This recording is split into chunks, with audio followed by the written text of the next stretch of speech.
everyone, welcome back to my garden.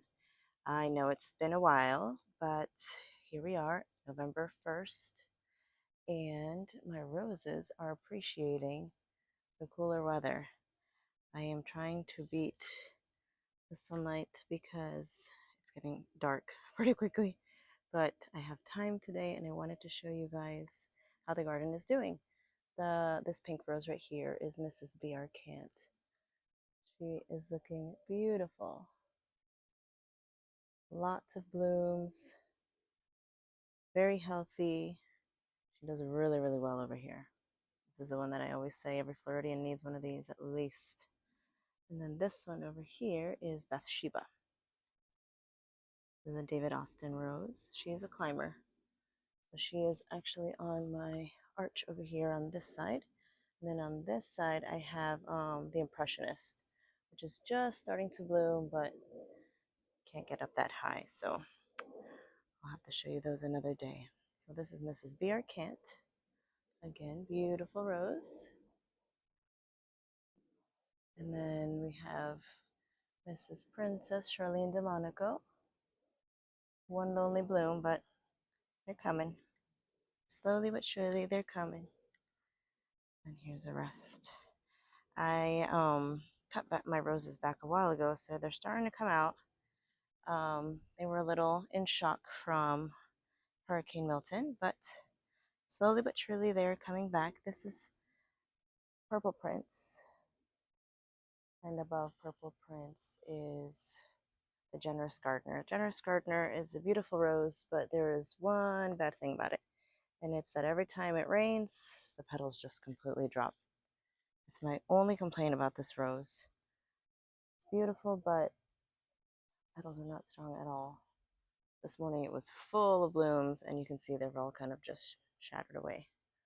So this over here is Silas Marner, looking pretty good. So let me backtrack a little bit. I started buying annuals to plant. Superbena. This one is Sparklight Amethyst Superbena by Proven Winners. I love this one. Absolutely love it. And I've had some that will last about 2 years. This year I lost a couple of them, and I think it's just from all the rain.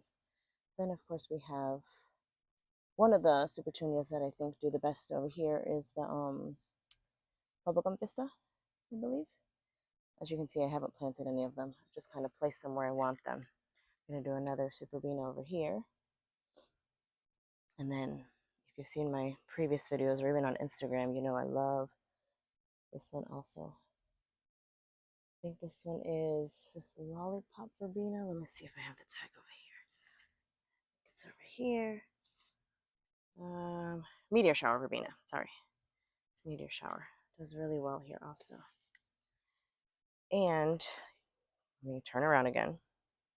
Over here, I have tulips in the fridge cooling off, but I'm going to fill all this area with tulips and daffodils. And I have ranunculus that I'm going to start soon. So all these little empty spots that you see, all of that will be my cool season annuals.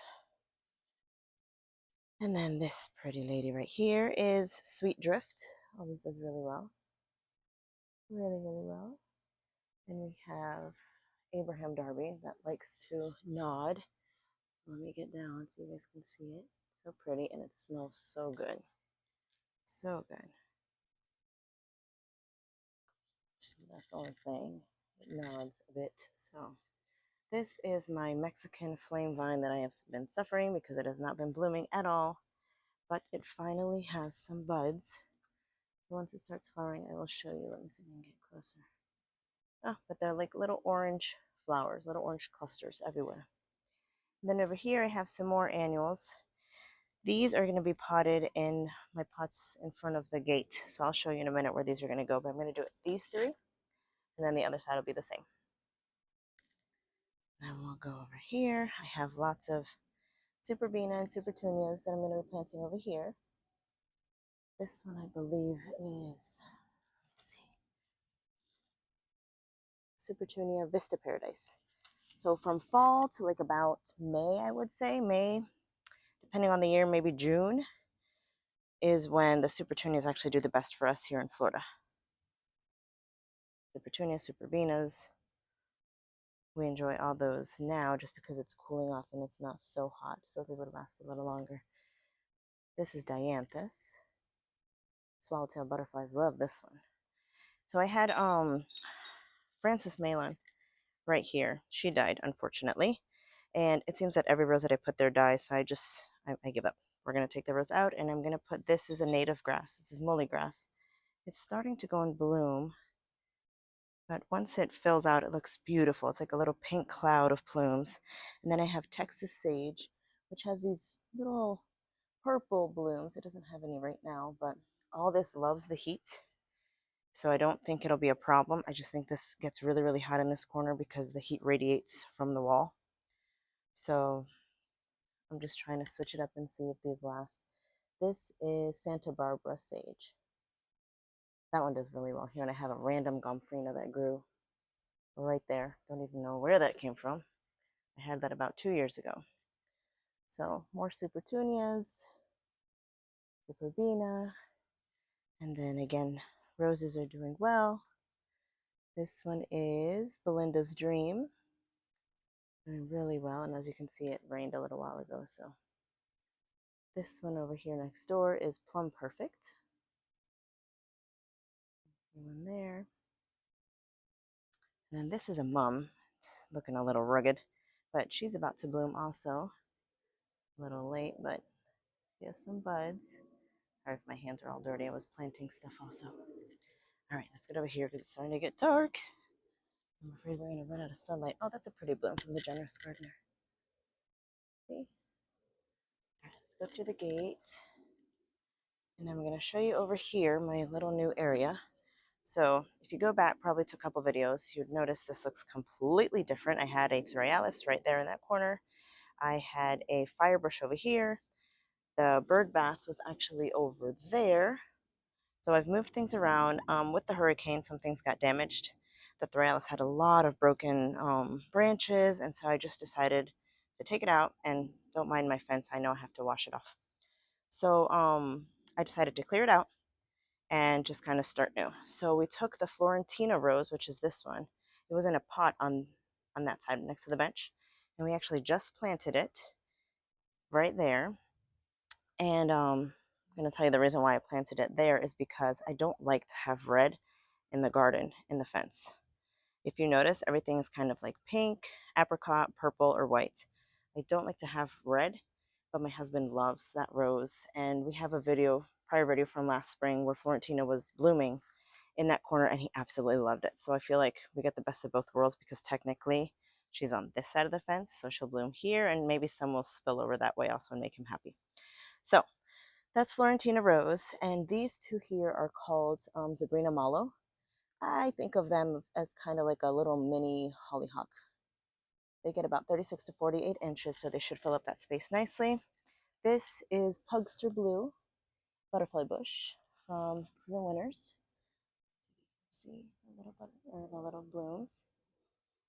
And then I moved the bird bath over here, and on both sides you're going to see it's kind of going to be the same thing.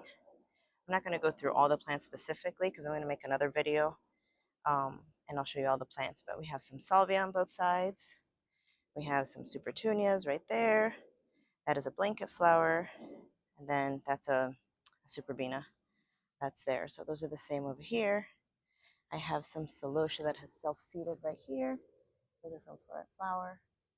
And then that's my star jasmine. She is very slowly filling up. What I hope she'll fill up is both panels. But I don't know if it's just lack of sunshine, but she's growing very slow. Sorry, I just put my hand on the mic. I don't know if you guys heard that. This is my fire spike. That's my hummingbird magnet right there. So I have a snowbush here. I used to have one over here in this space as well. But I think I'm going to get rid of that one. I really miss the fire bush that I had in this corner. And I think that this is firebush also. So I'm kind of letting them grow a little bit. I might even pot them. because I think what I'm going to do is I'm going to take out the snow bush, that one, and I'm going to put a fire bush there and here because, again, the hummingbirds love it. And this is the only area where you see I have red because, of course, the hummingbirds love red. So this is the side that gets more red blooms. This one is Celestial Night. That's right, Celestial Night. She's doing pretty well over here. Poet's Wife is not blooming right now. And I have a random zinnia that reseeded right there. And that is a Sun Patient. It's in a pot. I'm testing out the hydrangea that's back there to see if it likes that spot. I kind of do that sometimes just to see how the plant grows, to see if it likes it before I plant it. This is another Abraham Darby. Oh, and back here it's a lollipop. No, it was a meteor shower verbena. Same thing. You're going to see that everywhere. I have another one in here. And then we're going to end, just because I'm running out of daylight, with my Christmas cassia. I love, love this tree. Well, I guess it's like a bush, but we kind of shape it into a tree. Usually, it kind of looks like a big bush right now just because it kind of fell over. I don't know if you can tell. Let's see, it kind of fell over. It should be more this way, and it's just kind of spilled over from Milton. And we were gonna straighten it up, but I was kind of scared to just manipulate it just because it was full of buds and I don't want it to drop any buds. So we enjoy this tree slash shrub, I guess you can say, from probably around October until, depending on how much rain we get and wind, but maybe like November, December sometimes. It's so pretty. I love it. We look forward to this every year during fall. All right, guys, I'm running out of daylight, so it was a quick little garden tour, but I wanted to show you guys something because I haven't been on in a while. So I hope you guys have a good evening. Just a little overview. All right, guys, have a good night.